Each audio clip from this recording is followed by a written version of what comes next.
Pesona Indonesia begitu terasa di Labuan Bajo saat membuka mata. Beragam pilihan hotel di Labuan Bajo sudah menyajikan pemandangan yang memesona.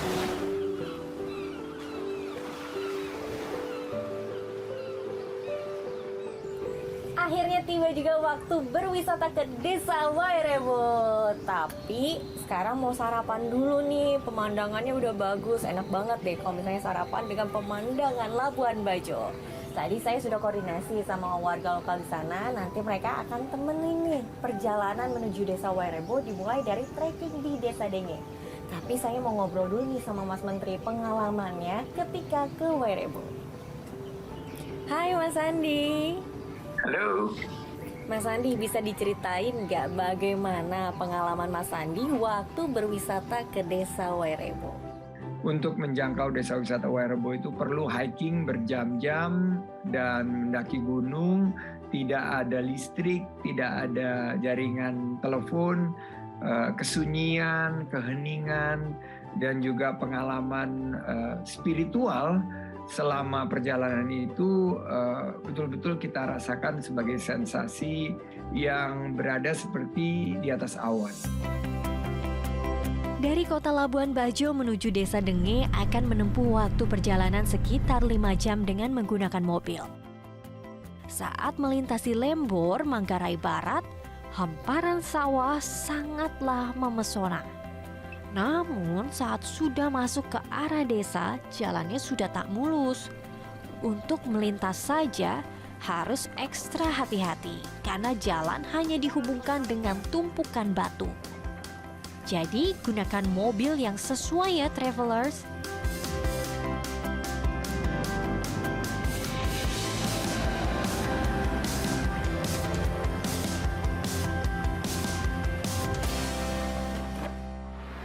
Halo Kakak. Selamat datang Kak. Jadi sekarang kita berada di pos 1 menuju Wairebo dan tempat ini namanya adalah Wailomba. Wailomba. Sebelum kita ke Wairebo, kita akan nanti melewati perjalanan kurang lebih 5 km. Dengan estimasi waktu kurang lebih 3 jam. Nah, jadi travelers kalau mau ke Wairebo juga bisa nih bersama Kakak Timo. Supaya travelers juga bisa membantu perekonomian penduduk lokal di sana. Untuk memudahkan trekking, travelers bisa menggunakan trekking pole.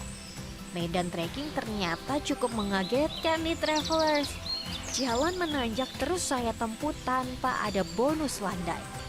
Sekitar 1,5 jam berjalan kaki, kami pun beristirahat sejenak di saung pos 2. Nah, akhirnya sampai juga ya Pak. Ini di pos 2. Pos 2 ya benar. Pos 2 ya. Iya. Lumayan ya Pak perjalanan Iya. dari bawah sampai atas dengan perjalanan yang seperti ini. Iya, Bagaimana iya. tanggapan Iya. wisatawan Pak? Ya, banyak tamu yang merasa jalannya harus dibaikin. Ada juga yang merasa jalannya menantang dan akan dibayar dengan pemandangan yang ada di Wairebo. Oke, berarti Iya. semuanya walaupun susah tapi Iya, di Wairebo di nanti Wairebo, itu cantik, iya, pesonanya iya, tuh benar. bagus Benar sekali ya sekali, Pak. iya. Kami pun disambut hujan saat ingin kembali melanjutkan perjalanan. Kondisi hujan membuat saya dihantui pacet atau lintah saat trekking. Jadi gunakan pakaian tertutup, sepatu yang tepat, serta membawa jas hujan sangatlah penting travelers. Pos terakhir, tamu harus membunyikan kentungan. Nih, kita harus membunyikan sebagai tanda kalau kita tamu ke Desa Wairebo. Bunyinya gimana? Coba ya.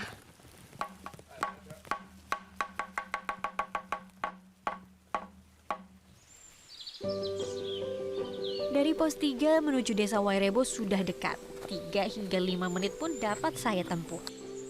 Wah, halo Desa Wairebo. Desa yang masuk dalam 50 desa wisata terbaik dalam ADWI atau Anugerah Desa Wisata Indonesia tahun 2021 oleh Kemenparekraf. Desa ini berada di ketinggian 1117 meter di atas permukaan laut, sehingga udaranya begitu sejuk. Sesampainya kami wajib menjaga protokol kesehatan dengan mencuci tangan terlebih dahulu. Lalu kami wajib masuk ke rumah adat utama atau Niang Gendang. Kami pun disambut oleh tetua adat Pili Pusrudin dan menjalankan ritual penyambutan tamu, Wae Lu.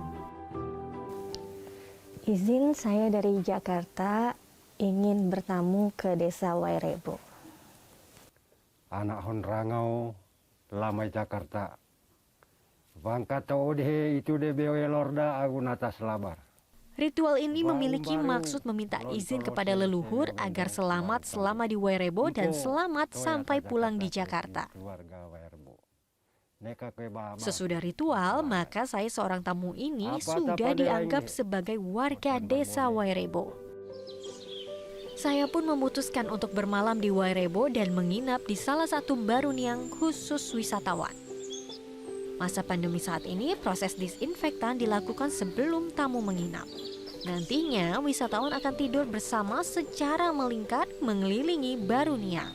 Sore hari, saya melihat tarian Rangkuk Alu untuk menyambut tamu yang datang. Halo Pak. Halo Ibu.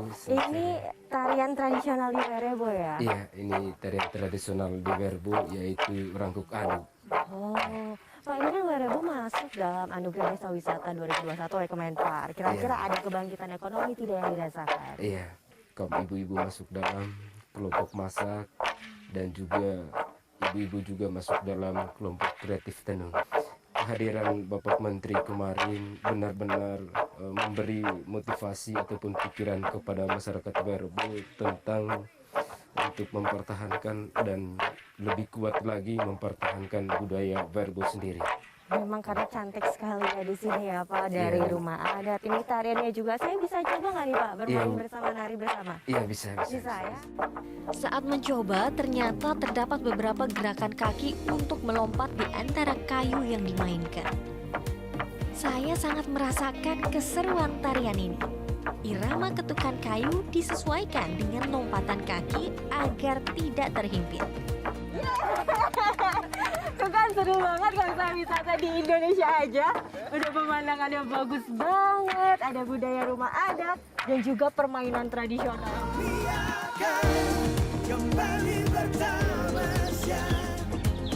Tawa canda bahagia membuat saya terenyuh menjadi warga Wairebo. Esok hari saya akan berkeliling di desa Wairebo untuk melihat kebun kopi, menenun bersama mama-mama, dan melihat kesenian Batak. Jadi jangan kemana-mana ya travelers, tetap di Journey.